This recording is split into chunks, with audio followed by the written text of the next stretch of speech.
Yeah,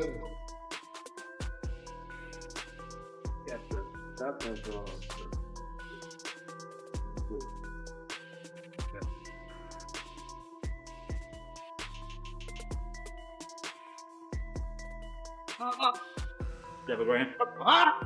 Go again. Again. Up. Right roll.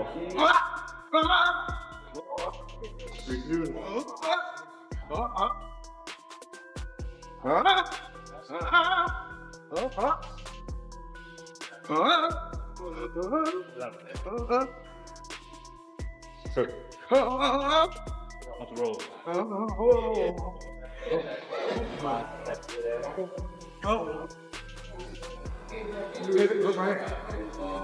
Right hand hook. Again. Hook right hand.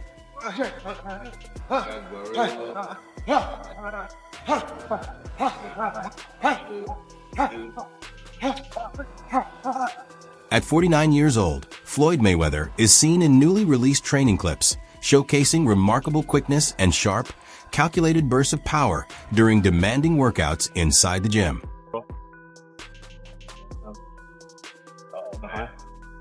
Slide in front. Punch it, wait till help me go. Drop. Walking. Hit it. Six. Punch it. Hit it. Short. Double up. Double up. Watch it. I step back like I have my distance. That's why I step back. See, I have my distance. Fighters don't know their distance. You gotta know your distance. Inside training camp, Floyd Mayweather pushes through demanding sessions, maintaining crisp technique, impressive hand speed, accuracy, and polished fundamentals, even as he nears his 50th birthday. Hit it. Watch. I get a touchdown down. Hit it. There's a roll. Hit it. During camp preparations, Floyd consistently incorporates high-intensity jump rope drills into his routine, using them to enhance his quickness and build stronger, more responsive legs.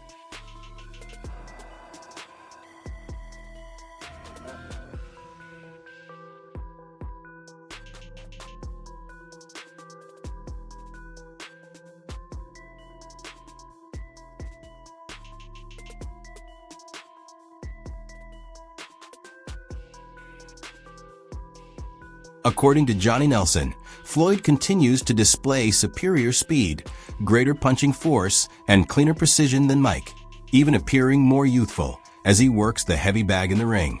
Still got the run craft. It's like me getting in the ring with a 14-year-old kid that doesn't know half of what I know, but he's got the pace, he's got the movement. And even though Floyd's 48, he'll still have more movement and pace than Mike. So then it's going to be, I want to get him. So to me, it's one of those you want to watch between your eyes. But when I heard, I thought, wow, really? But then you're going up against Floyd Mayweather. This guy was unbeaten as a fighter. He still physically has ring craft. He still physically can move about the ring and do what he has to do. I think for Mike Tyson, he's going to be very frustrated. He will want to lay a shot on him to get rid of him, but unfortunately, you slow down. Father Time gets the better of us all, and even though I think when it comes to a fan's favourite, I'm quite sure most of the fans would love to see Mike Tyson put Floyd in his place, and that's probably what will be the attraction as well. But you've got to remember, Mike Tyson's 59 years old. You've got to remember, Floyd Mayweather is still hitting the bag in the gym. He's still moving around, even though he's 48 years old. So you've got to... Tony Jeff emphasizes that Floyd's matchup with Mike is aimed at generating huge viewership numbers, noting that exhibition bouts can attract significant audiences, especially after Mike's fight with Jake captured record-level attention. Yeah, I'll be able to beat him. I mean, remember when Floyd fought Manny Pacquiao? Like, he waited until Manny got knocked spark out from Marquez, and then he was like, yeah, now's my time to fight him. I just don't believe that Floyd would have fought Mike Tyson if Mike Tyson didn't fight Jake Paul. But Floyd seen that Mike Tyson couldn't hardly walk to the ring. When he got to the ring, he couldn't move around. Jake Paul was running circles around him. And that being said, I'm a huge Mike Tyson fan, like huge. But we see what Floyd's doing here. He's like, yeah, I'm going to get in there with Mike Tyson, who couldn't do anything with Jake Paul. I'm going to get millions of dollars. Well, yeah, I'm up for that. But again, I don't blame Floyd Mayweather for doing this. In boxing, I always say, there's not much money in it for the regular people like me and you if you're a fighter. But for someone like Floyd Mayweather and Mike Tyson, they earned absolutely millions of... With both competitors already established as legendary figures, the primary motivation behind this matchup seems centered on revenue generation rather than adding to their long-term legacy.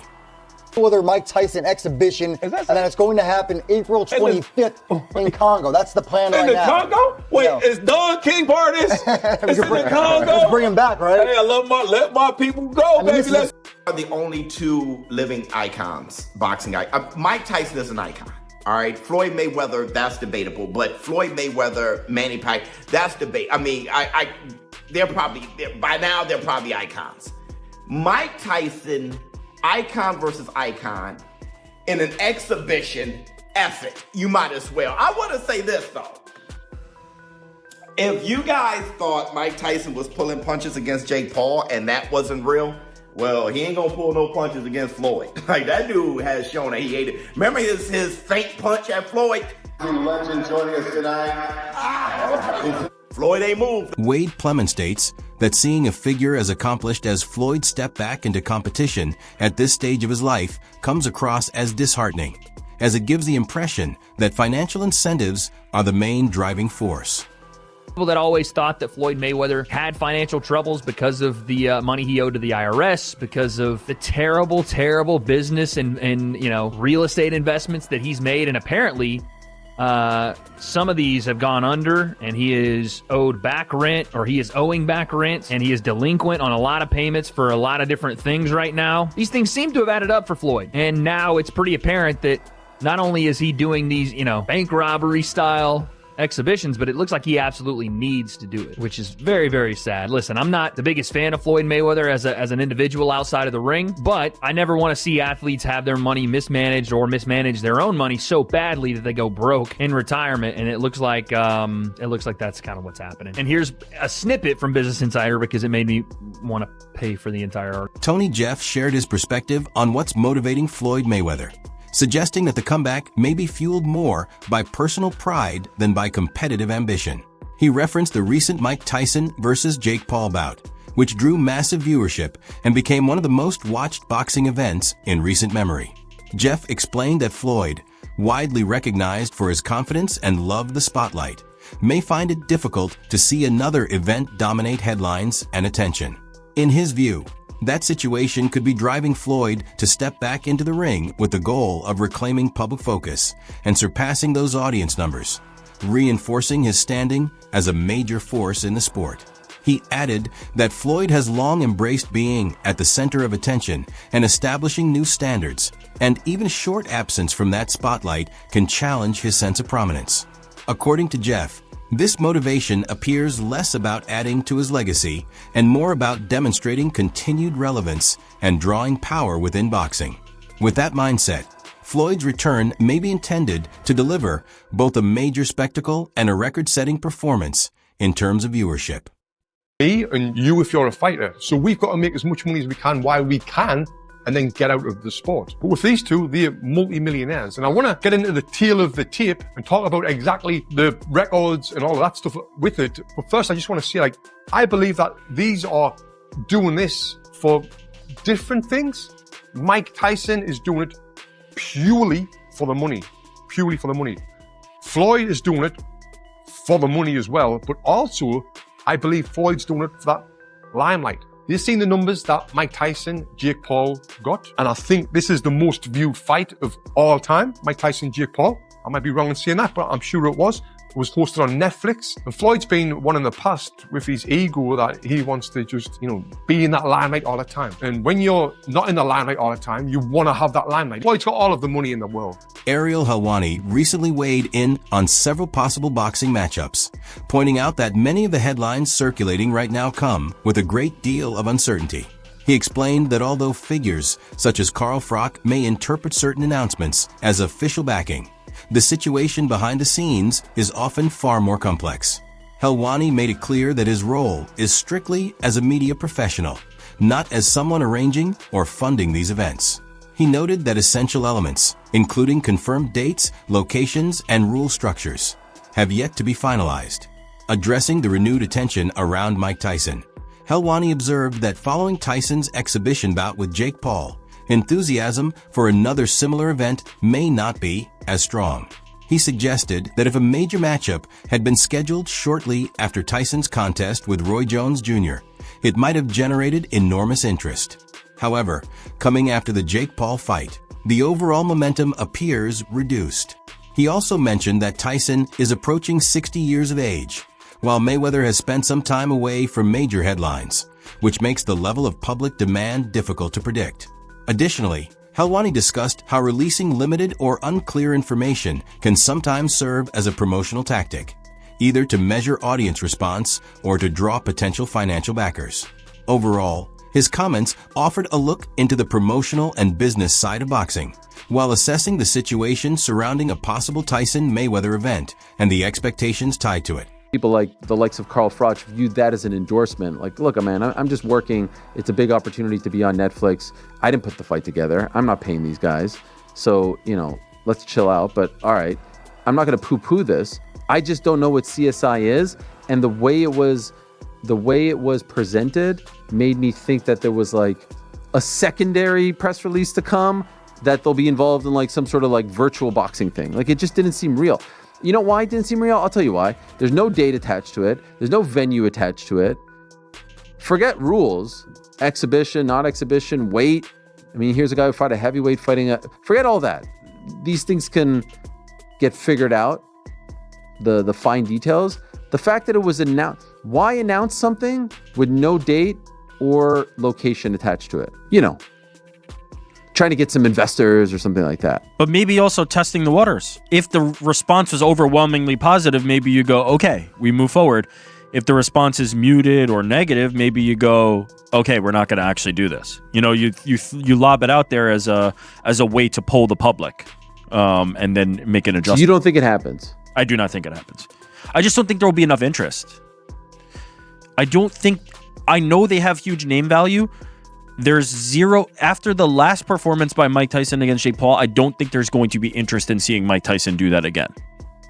I think if this match was made on the heels of Mike Tyson versus Roy Jones Jr., I think this would be blockbuster. I think people would be falling over themselves to consume them.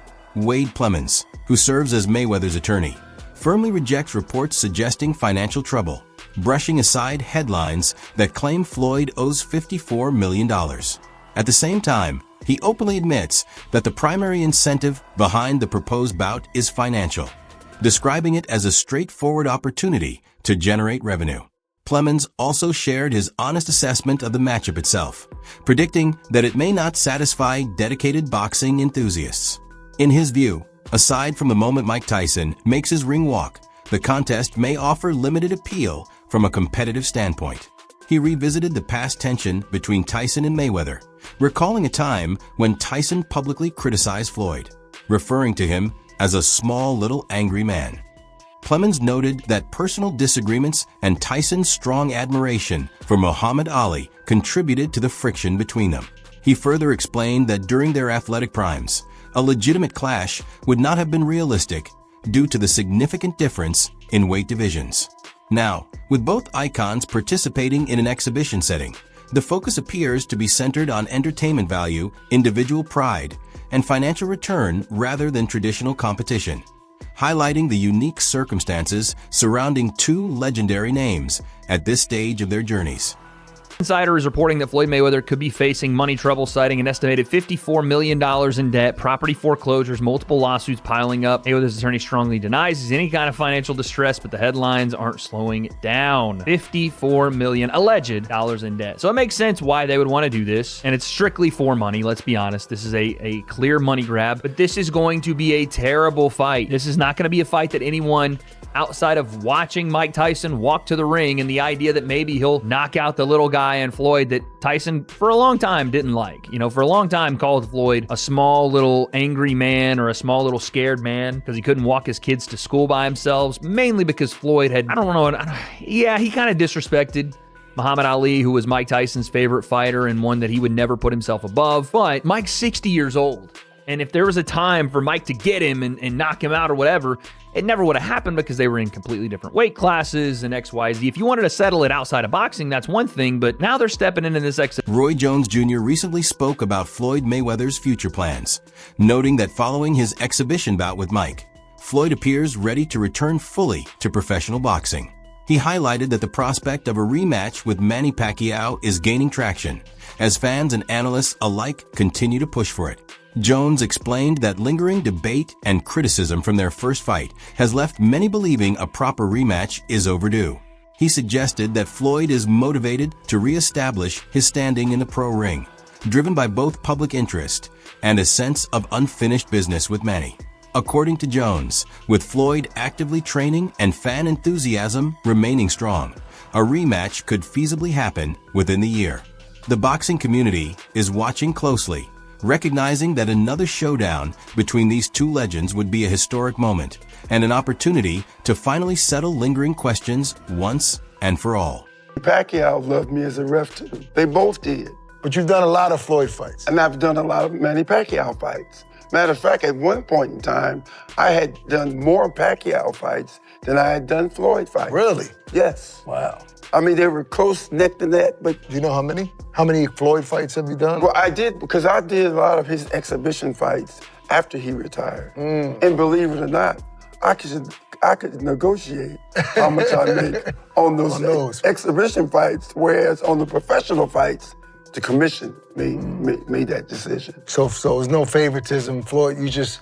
That's right. And the other thing that made me favorites, on certain fights, our commission will give each camp the name of 3 referees and say, pick one. It don't mean this is the one you're gonna get. And then they'll give them the name of 5 judges and say, pick 3. Don't mean that what you pick you're gonna get. But at least they're getting, the commission is getting their voice as to who they choose. And after a certain amount of time, if Kenny Bayless' name keeps coming up, then that says something like about my work. Yeah. That says something about my work in the ring. Roy, you ever had a chance to pick a ref or petition for a ref? I have had a few chances to accept or deny. And there have been several times I have denied because I felt like the referee was more into the other guy or was more into the other guy's promotional team. Yes. You remember that ref? I do remember a few of them, but I'm tell you like this, I ain't gonna call no names because, I don't like to drop no salt. But in the second Bernard Hopkins fight, this referee, I could tell right away, was for that side and not this. Recent developments suggest that Roy Jones Jr.'s prediction is coming true, as Netflix officially announced the long-awaited rematch. Their statement read, Floyd Mayweather versus Manny Pacquiao. 2 of boxing's greatest icons will face each other again in the first-ever professional boxing match at Sphere in Las Vegas. Saturday, September 19th, live globally, only on Netflix.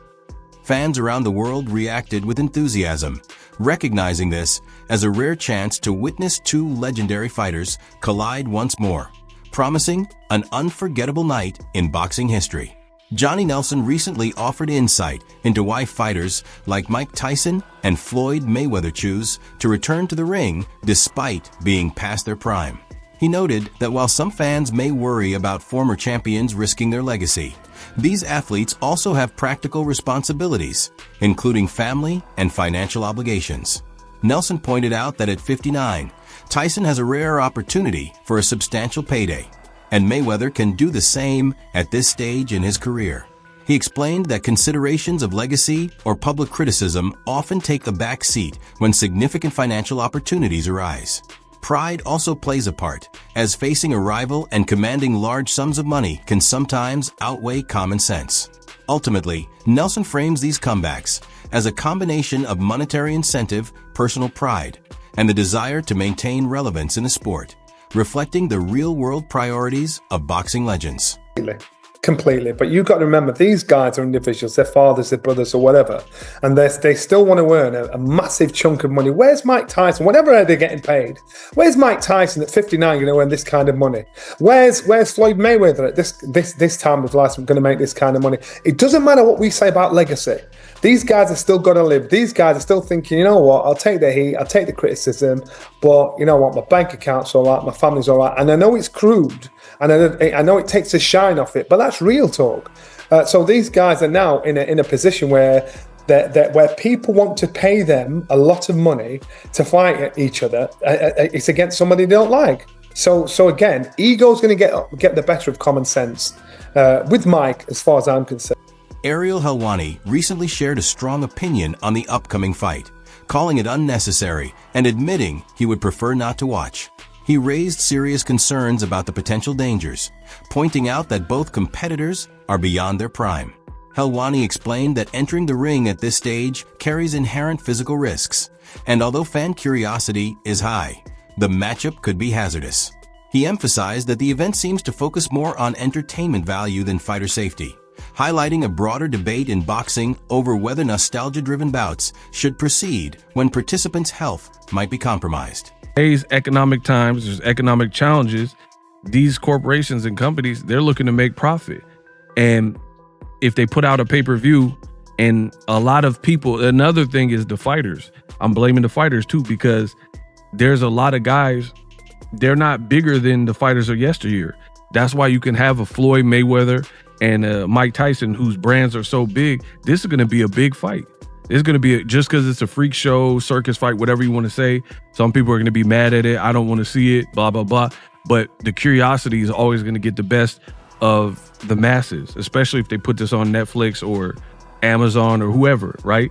And that's the reality. A lot of these new fighters, Gen Z fighters, people under 30, they're not marketing themselves, where everybody sees a picture of Shakur Stevenson or Keyshawn or Virgil Ortiz and know who that person is, right? Versus past fighters, everybody, at least at the time, they would have known who Mike Tyson was. They would have known who Roy Jones Jr. was, Floyd Mayweather, Manny Pacquiao, right? That's the reality of it. So that's how we got here. That's definitely how we got here. And then the other thing is piracy, people being cheap and not wanting to pay for great fights that we've had that have come with a paywall. And then now these companies see that and they're like, we're going to get our money one way or the mother effing other. There's more than one way to skin a cat. And that's the reality of it. So now when we get these freak show fights, they've already seen that YouTubers and influencers. Thanks for watching today's video. Be sure to stay tuned for more content in the next episode.